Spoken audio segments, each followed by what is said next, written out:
The first time I saw my wife touch another man's face, it was raining hard enough to turn the hospital parking lot into a sheet of broken glass. It was a little after midnight. I had a tool case in my hand, the old maple one with brass corners, because I had just finished tightening a church piano that had gone sour before a funeral. I was supposed to be home already. Claire was supposed to be working late. Instead, I stood across the street under the weak yellow light of a pharmacy sign and watched her sit inside her car with a young man I had never seen before. He couldn't have been more than 22. Thin shoulders, gray hoodie, head bowed like he was trying not to fall apart. Claire leaned across the console and wiped his cheek with her thumb. Not quick, not clinical. Tender. I couldn't hear a word through the rain. I just saw my wife lower her head, the boy close his eyes, and her hand stay there 1 second too long. I didn't cross the street. I didn't knock on the window. I didn't make a scene in a hospital parking lot with my shirt wet at the collar and a cold cup of gas station coffee sitting in the truck. I turned around, got behind the wheel, and drove home with both hands on the steering wheel like I was carrying something breakable. My name is Ethan Mercer. I was 44 years old that winter, and I made my living bringing old pianos back to life in a town called Merrill Lake, Michigan. If you've never been there, picture water on one side, pines on the other, and a main street that looks charming until January, when the wind comes off the lake like it has something personal against you. My shop was behind our house, nothing fancy. One long room that smelled of spruce dust, felt, coffee, and the kind of machine oil you only use because your father used it before you. People brought me uprights from church basements, baby grands from dining rooms nobody used, school pianos with gum under the keys and names scratched into the fallboard. I tuned them, repaired them, rebuilt the parts I could, and let the rest show their age. Claire used to say I treated broken instruments with more patience than I treated myself. She was a hospice nurse at St. Agnes, the small hospital on the north side of town. She had the kind of calm that made people lower their voices around her without knowing why. She could sit beside a dying stranger and make the room feel less afraid. Then she'd come home, kick off her white shoes by the back door, and ask me why I still hadn't fixed the drawer that stuck under the sink. We had been married 16 years, no kids. Not because of one dramatic reason, not really. A few early conversations, a few doctor visits, a few months of trying that turned into years of not talking about it much. Somewhere along the way, our life shaped itself around 2 coffee mugs in the morning, 2 coats by the door, 2 people who knew which floorboard creaked on the way to the bathroom at night. It wasn't perfect, but it was ours. Claire left notes everywhere. Buy milk. Don't forget Mrs. Hanley's piano at 3. Call the plumber. Eat something that isn't toast. She wrote them on yellow sticky notes and stuck them to the coffee maker, the fridge, my tool chest, once even on the inside of my truck window because she knew I'd see it before I drove away. I pretended they annoyed me. They didn't. On cold mornings, I'd hear her moving around the kitchen before dawn, the soft clink of a spoon against ceramic, the refrigerator humming, her work shoes squeaking once on the tile. She'd pour coffee into a travel mug, kiss the top of my head if I was at the table, and leave smelling faintly of soap and lavender hand cream. Our life was made of those small sounds. But every quiet life has rooms that stay locked. Mine had a name, Daniel Price. Daniel had been my best friend since we were 14. He was loud where I was careful, brave where I was measured, stupid in ways that somehow looked noble after enough years passed. We worked summer jobs together, stole beer once from his uncle's cooler, slept in my parents' garage when we were too old to call it a sleepover, and too young to call it anything else. When we were 24, Daniel died on Merrill Lake during a storm that came in too fast. I survived. That was the clean version. The messier version was that we had taken a boat out when we shouldn't have. We'd argued about whether to turn back. I slipped, hit my shoulder hard, went into the water, and Daniel came after me. People always said he saved my life. They said it with kind eyes, like it was a comfort. It never felt like one. After the funeral, I stopped visiting his mother. I stopped going by the old marina. I avoided the west side of the lake. When Claire tried, gently at first, to talk about him, I found reasons to leave the room. A customer was waiting. A string order had come in wrong. The kettle was screaming. Anything Claire learned the border. She learned where my silence began. And because she loved me, or because she got tired of trying, she stopped crossing it. That's what I told myself anyway. The first changes with Claire were small enough to forgive before I even understood them. She started taking phone calls on the back porch in the cold. Not long calls. 5 minutes, maybe seconds. She'd step outside with one arm folded across her stomach, the phone pressed tight to her ear, her breath fogging in the porch light. When I asked who it was, she'd say, "Someone from work." That should have been enough. Her job came with privacy, patience, families, rules, pain that didn't belong to me. Still, I noticed she came home late more often. Not hours late. Not the kind of late that comes with perfume and lies in movies. 30 minutes. 45. Once she said she'd eaten at the hospital. then stood in front of the open refrigerator for almost a full minute, staring at nothing before closing it without taking a bite. One Thursday, I found a bracelet on the dryer, a strip of dark leather, old and softened at the edges, with a little brass clasp. Size. I picked it up while the machine shook through the spin cycle. Claire came in carrying towels. "What's this?" I asked. She stopped so briefly most men would have missed it. I didn't. "Something a patient's family left," she said. "I was going to bring it back. It looks old." "I know." She took it from my hand too gently and put it in the pocket of her cardigan. Another week passed. Then I came in from the shop and found her washing a gray hoodie in our machine. Too big for her. Too small for me. She stood there watching it turn behind the round glass door like there was something in the water she had to supervise. "New fashion?" I asked, trying to sound casual. She looked over her shoulder. "It belongs to someone in a support program at the hospital. He didn't have a place to wash it. I let the word sit between us." "That's kind of you," I said. Claire nodded. "It's not kindness, it's laundry." She went back to watching the machine. That was Claire. She had a way of making mercy sound practical, like compassion embarrassed her unless she could disguise it as an errand. I wanted to trust her. I did trust her, or at least I trusted the 16 years behind us more than the small, ugly questions starting to grow in me. I told myself that suspicion was a weed. You didn't water it just because it appeared. But then she changed the passcode on the tablet we both used in the kitchen. I'd discovered it on a Sunday morning. I was trying to look up a part number while pancakes burned on the stove, and the code didn't work. I tried again. Same thing. Claire was at the sink, rinsing blueberries. "Did you change this?" She didn't turn around. "Yes." "Any reason?" "There were patient notes on it. I shouldn't have left it open." "That tablet sits next to the toaster." "I know. That's why I changed it." She said it calmly, reasonably, and I hated that it made sense. A few nights later, I found the motel receipt. It was in the pocket of her navy coat, the one she wore when the weather was too wet for wool. I wasn't searching. Not then. I was hanging it properly because it had fallen off the hook, and because in a marriage of 16 years, you still do things for the other person even when your heart has started counting evidence. The receipt was folded twice. Marrow in. One night. Paid in cash. I stood in the hallway with the coat in one hand and the paper in the other while the house made its little nighttime noises. The fridge, the furnace. A loose pane in the laundry room ticking under the wind. Claire came in from the bedroom and saw my face before she saw the receipt. "What is that?" I asked. Her eyes went to the paper, then back to me. For 3 seconds, she said nothing. I could have survived almost any answer better than those 3 seconds. "It's related to work," she said. "A motel is related to work?" "Yes, Claire.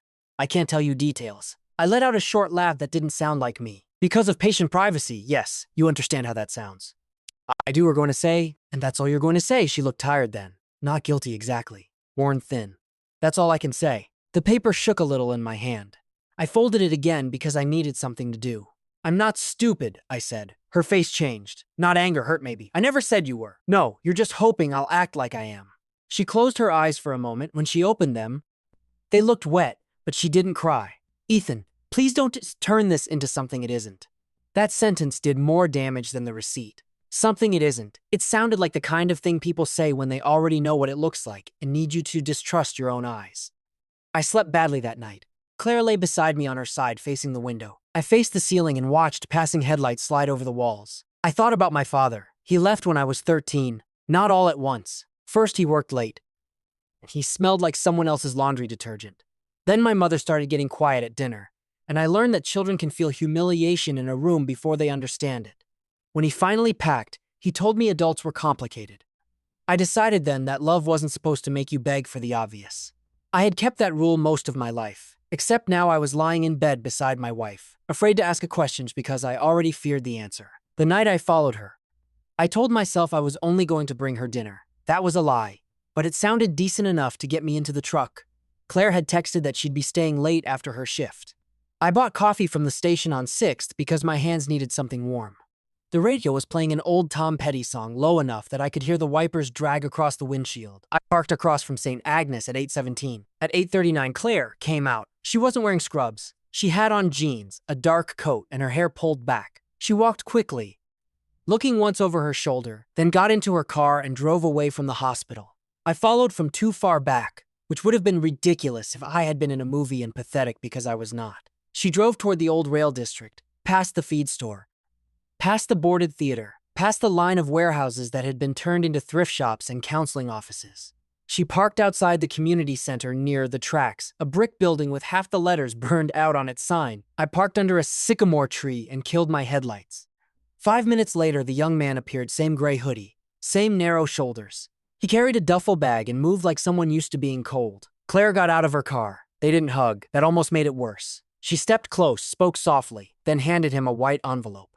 He looked at it and shook his head.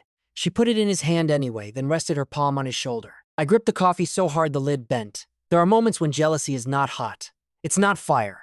It is a clean, cold thing that organizes every detail into a case against the person you love. The empty street, the envelope, the secret calls, the motel, the hoodie turning in our washing machine. I watched them talk for almost 10 minutes. Then the boy wiped his face with his sleeve. And Claire reached up to touch his cheek. That was the night from the beginning. The hospital parking lot came later, after they drove back there. Maybe she was taking him somewhere. Maybe she was saying goodbye. I didn't know. I only knew what it looked like. And what it looked like was enough to make something in me shut down. I didn't sleep when I got home. I sat in my shop until dawn, staring at a piano action spread across my workbench. Hammers, dampers, little wooden pieces that only make sense when you understand where each one belongs. My hands knew how to fix that. My marriage. I wasn't so sure. The next instinct's phone lit up on the kitchen table while she was in the shower. I didn't pick it up. That's the part I still tell myself, as if it matters. I didn't pick it up. I didn't unlock it. I didn't scroll. I didn't do the things I had once judged other men for doing. But the screen was facing me, and the message preview appeared. Thank you for not telling Ethan yet. I'm not ready for him to know. I stopped breathing. Another message came right under it. I don't know if he'll hate me for what my father did. The shower ran down the hall. Steam curled under the bathroom door. 2 coffee cups sat in the sink because neither of us had loaded the dishwasher that morning. The ordinary mess of our life sat around me while the floor seemed to tilt. His father? What father? Was he someone's son? A patient's son? Her son? The thought arrived so absurd and painful that I almost laughed. Some old history I didn't know about? Some man from before me? Some secret she had carried through our whole marriage? The screen went dark. Claire came back in wearing sweatpants and one of my old flannel shirts. My shirt. The intimacy of that made me angrier than if she had worn something of her own. You okay? She asked. I looked at the phone, then at her. I'm fine. She stood there for a second. You don't sound fine. I'm tired. She nodded slowly. Me too. That night she lay close enough that her arm brushed mine. I didn't move away. I didn't move toward her either. Between us, the dark held everything we weren't saying. By morning, the silence had become unbearable. Claire was making toast before work. It burned slightly because the toaster had been unreliable for years and I had never fixed it. There was something almost insulting about that, how many broken things I lived beside while repairing everyone else's. I placed the motel receipt on the table. Then I placed my phone beside it, open to the blurry picture I had taken from my truck outside the community center. Claire looked at both. Her face went pale. How long has this been going on? I asked. She didn't answer right away. I laughed once under my breath. There it is again. Ethan, how long? She set her keys down carefully, as if one sudden sound would shatter the room. It isn't what you think. That's convenient. It's the truth. Then tell me the truth. I can't tell you all of it. I leaned back. Because of work? Partly. I repeated. Good. That makes me feel much better. Her eyes flashed then. Not with guilt, with fear. I made a promise. The word hit me wrong. A promise to him? Yes. I nodded slowly, feeling something hard settle behind my ribs. What's his name? She swallowed. Noah. Noah what? She looked down. Claire, I can't. The room became very still. Outside, a truck passed on the wet road. Its tires hissing, I pointed toward the receipt. You paid for a motel room. Yes, you gave him money. Yes, you've been washing his clothes. Yes. You've been taking his calls outside in the dark. Her mouth tightened. Yes. And I'm supposed to stand here and believe this is normal? No. Then what am I supposed to believe? She looked at me with such exhaustion that for a second I almost stopped. Almost. He's not what you think, she said. I pushed away from the table. The chair leg scraped the floor. You keep saying that like it means something. You don't get to build a wall in the middle of our marriage and then criticize me for not seeing through it. Her eyes filled then. You built the first wall, Ethan. That quieted me more than shouting would have. What is that supposed to mean?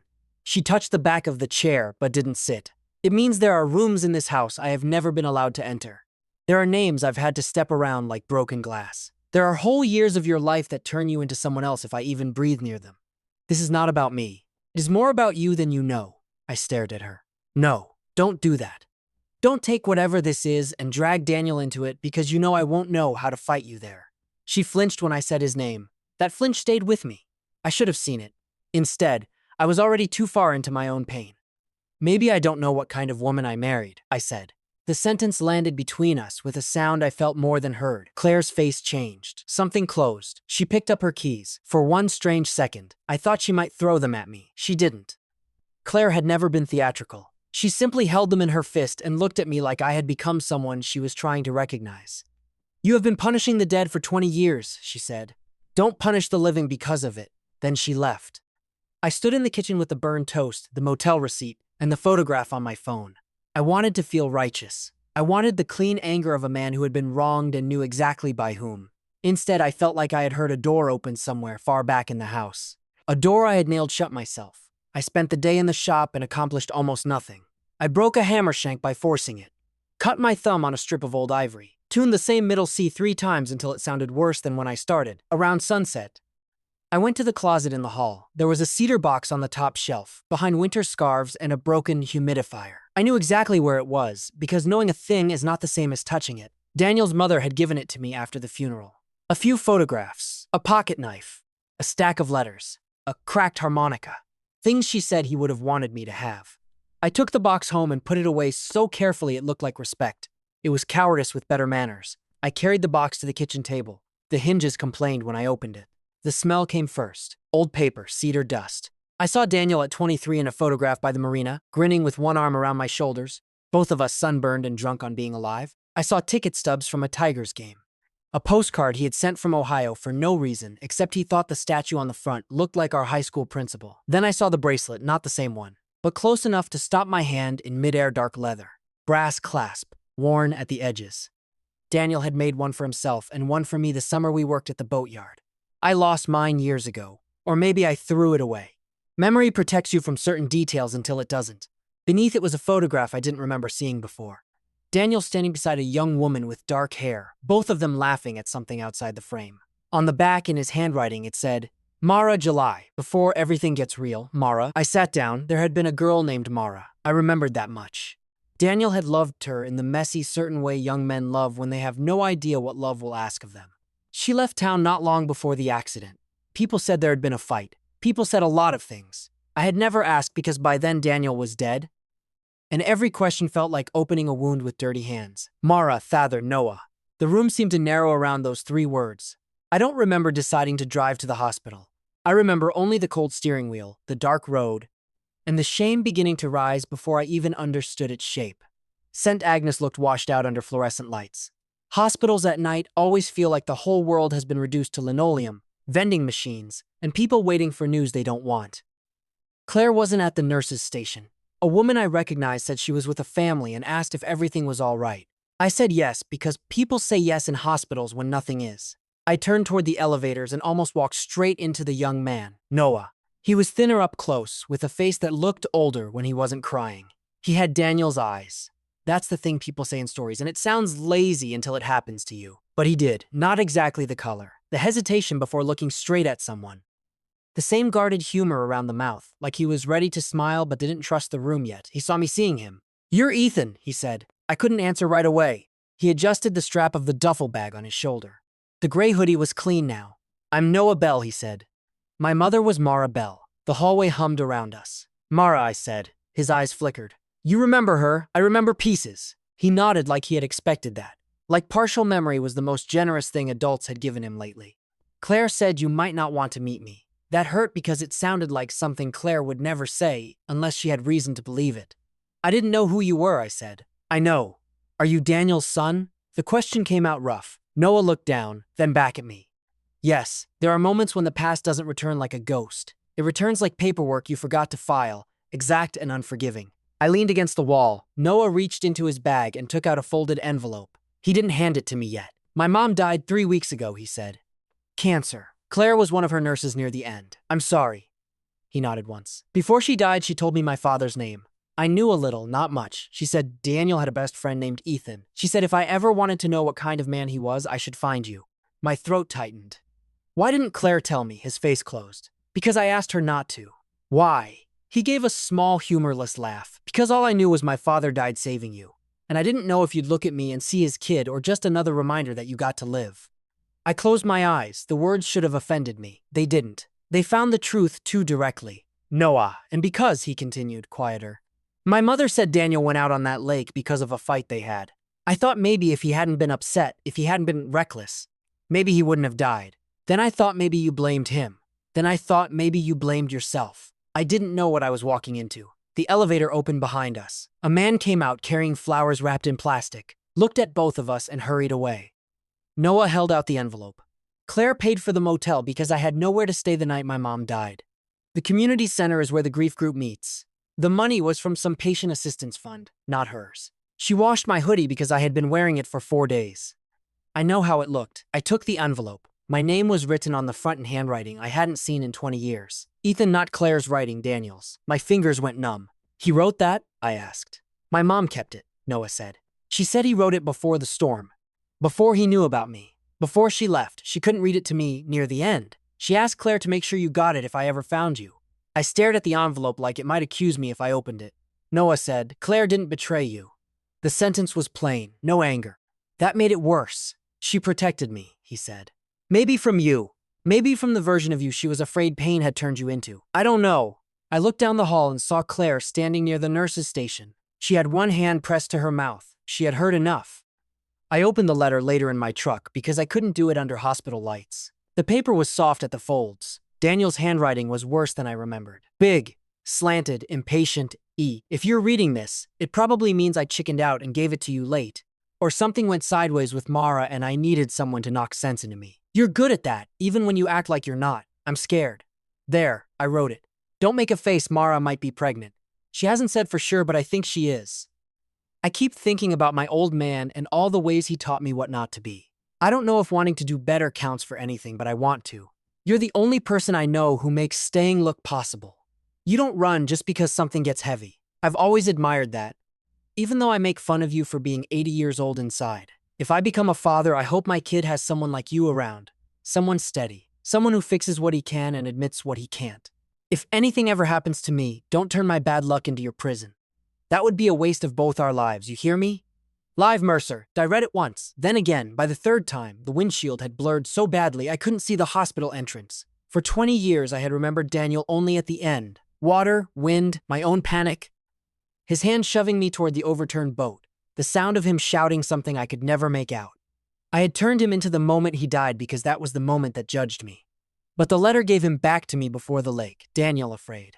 Daniel trying. Daniel wanting to be a father. Daniel believing I was steady when I had spent half my life proving him wrong by standing still in the worst possible way. Claire knocked softly on the passenger window. I unlocked the door. She got in but didn't speak. Her hair was pulled loose from her shift. There were faint marks on her face from wearing a mask. She looked older than she had that morning, or maybe I was finally seeing how tired she had been. I read it, I said. She nodded. I thought I know what you thought. I closed my eyes. I'm sorry. She looked out at the rain sliding down the windshield. Which part? It was a fair question. For following you, I said. For the picture. For the motel receipt. For the things I said in the kitchen. For making you carry this alone because I taught you there was no safe way to bring Daniel into our house. Her jaw tightened. I wanted to tell you, she said. So many times. The first night Mara told me, when Noah showed up, when he asked about Daniel, I would drive home and sit in the driveway trying to decide how to start. Then I'd picture your face going blank the way it does, and I'd lose my nerve. I nodded because denying it would have been another lie. I thought silence was how I survived it, I said. No, she said. Silence was how you kept it alive. That one went through clean. We sat in the truck with rain tapping the roof. I didn't have an affair, she said, not angrily. Just clearly. I know. I need you to hear me say it anyway. I turned toward her. I hear you. Her eyes filled. But she kept her voice steady. And I need you to understand that helping him was not the mistake. Hiding it from you was. But I hid it because I didn't trust you with pain. I looked at my hands. The shame in me wanted to defend, to say I had reasons, to say trauma, grief, guilt, all the words that explain a thing without repairing it. Instead, I said, you were right not to. Claire's expression broke a little, not because it fixed anything, because truth, when it finally arrives, is rarely gentle, but at least it stops asking everyone to pretend. She didn't come home that night. She stayed with a nurse friend named Paula.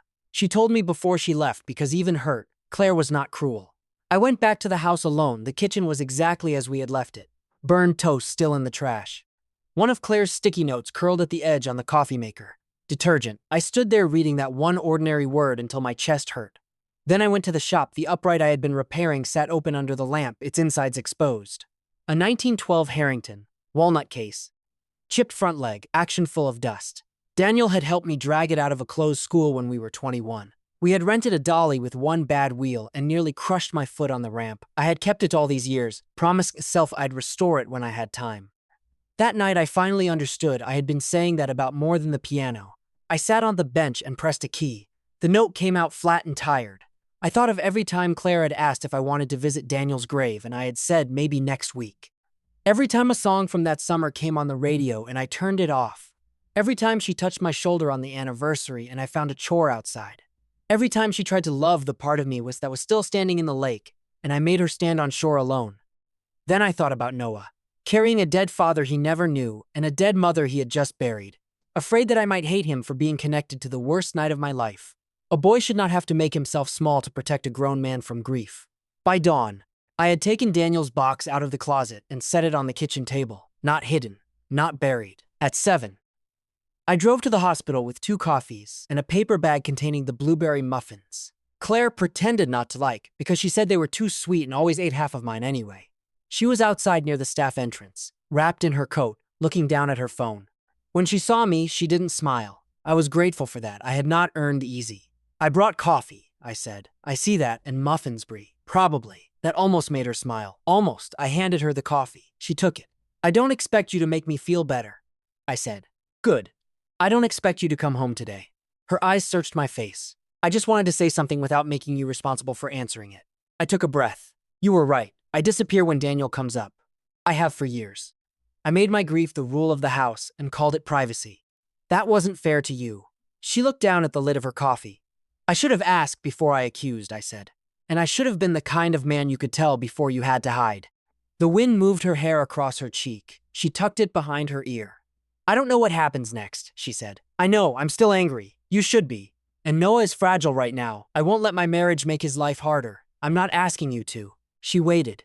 I swallowed.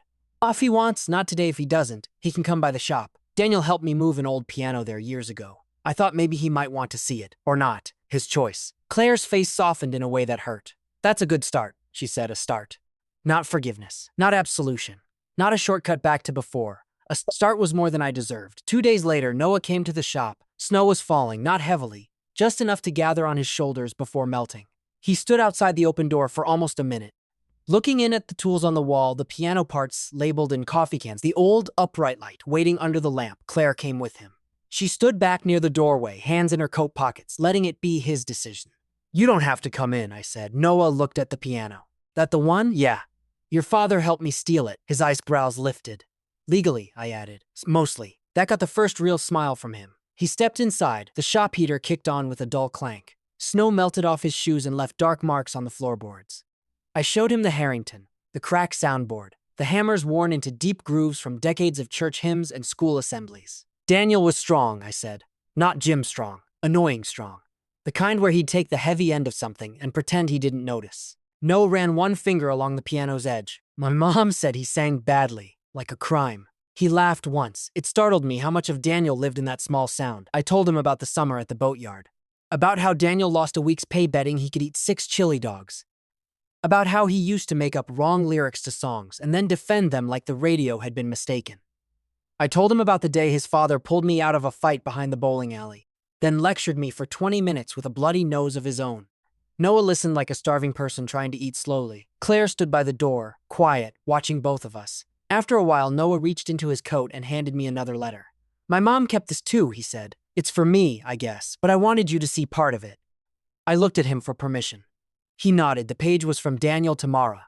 Most of it was private, and I did not read those parts. But near the bottom, Daniel had written, "Tell Ethan he's family whether he likes it or not. He'll pretend that scares him, but it doesn't. He just doesn't know what to do with love when it isn't asking him to fix something." I had to sit down. Noah looked away, giving me the dignity of not being watched too closely. "I'm sorry," I said. He frowned. "For what?" "For not knowing you existed. For not asking enough questions back then. For turning your father into the night he died and leaving the rest of him behind." Noah's eyes shone, but his voice stayed even. "I don't need you to fix the past." I nodded. "I just want to know who he was." I looked at the old piano. At Claire by the door, at the snow beyond the window, and for the first time in 20 years, talking about Daniel did not feel like drowning. I can do that, I said. Not all at once, but I can. Noah nodded then. Because grief can only stand so much ceremony before it needs something ordinary. I showed him how to remove a warped key. He was careful with his hands. Daniel had been careless with everything except people, so that part must have come from Mara. I explained the balance rail, the felt bushings, the way wood swells in damp weather. Noah listened closely, then asked if all old pianos could be fixed. I almost gave him a simple answer. Instead, I told the truth. Not all, I said. Some are too far gone. Some can be made beautiful but not perfect. Some you don't restore so much as make honest again. He looked at me like he understood I was no longer talking only about pianos. Claire came home 3 nights after that, not with a suitcase and music playing like some movie. She came in after her shift, set her shoes by the door, and stood in the kitchen while I stirred soup on the stove. I had made too much because I was nervous and because feeding people is easier than asking them to stay. She noticed Daniel's box on the table. You left it out, she said. Yeah, how does that feel? Terrible, I said.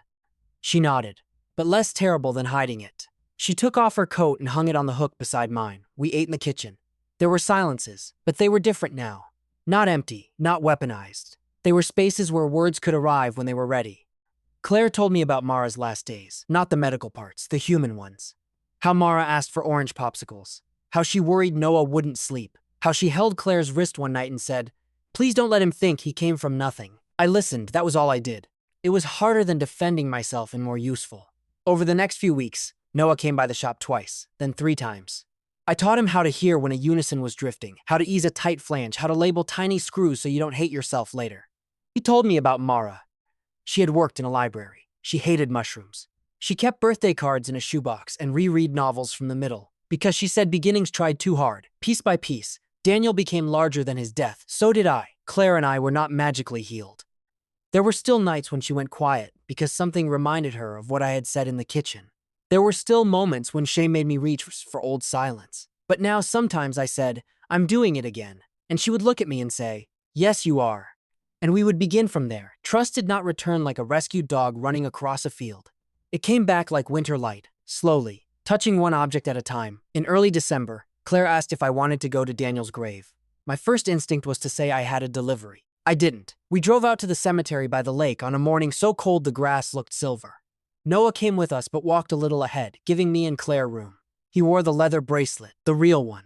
Daniel's, I stood in front of the stone for a long time. Daniel Price. Beloved son and friend, but the words were too small for him. Claire slipped her gloved hand into mine. I held it. I'm sorry, I said, but not the way I had said it in my head for 20 years. Not as a sentence meant to keep me trapped. Just as a truth offered to a friend. The wind moved through the bare trees. Noah stood beside me. What do you think he'd say? I looked at the lake beyond the cemetery, gray and restless under the winter sky. I could almost hear Daniel laughing, telling me I had gotten old. Telling me the piano in my shop still sounded like garbage. Telling me to stop making everything dramatic because he had already done the dramatic part and died young. I put my hand on the top of the stone. I think he'd say I took long enough. Noah smiled. Claire leaned her head briefly against my shoulder. Before we left, Noah started to take off the bracelet. You should keep it, I said. He hesitated. You sure? It belongs with someone still learning him. He looked down at the leather around his wrist and nodded. That evening, back at home, I went into the shop and sat at the Harrington. The middle keys were back in place. The action still needed work. The tone was uneven, bright in some spots, dull in others. I pressed a chord. It wasn't perfect, but it held through the window. I could see Claire in the kitchen making coffee, 2 mugs on the counter instead of 1. A yellow note was stuck to the glass door, fixed drawer. Seriously. I laughed quietly. For years, I thought loyalty meant never letting pain change the shape of your life. I thought strength meant keeping the worst thing that ever happened to me sealed off so it couldn't touch anyone else. But sealed things do not disappear. They wait. They press against the walls. They make everyone in the house walk carefully around a room no one is allowed to name. I had seen my wife touch another man's face in a parking lot, and I had built a whole betrayal from the little I understood. The truth was stranger and kinder and more painful. She had been holding up a boy who carried the life I had refused to look at, and I had almost lost her because suspicion felt safer than grief. Now when Noah comes by, the shop fills with questions. When Claire says Daniel's name, I do not leave the room. Sometimes I still go quiet, but I come back faster. Sometimes that is all growth is. Returning sooner than you used to. The piano is not finished yet, neither are we. But on certain evenings, when the lake wind settles and the house stops creaking, I can strike one repaired key and hear the note ring clear all the way through. And I think that maybe trust is not the absence of doubt. Maybe it is the courage to ask before you condemn, the humility to listen when the answer hurts, and the grace to stay at the table long enough for the whole truth to arrive.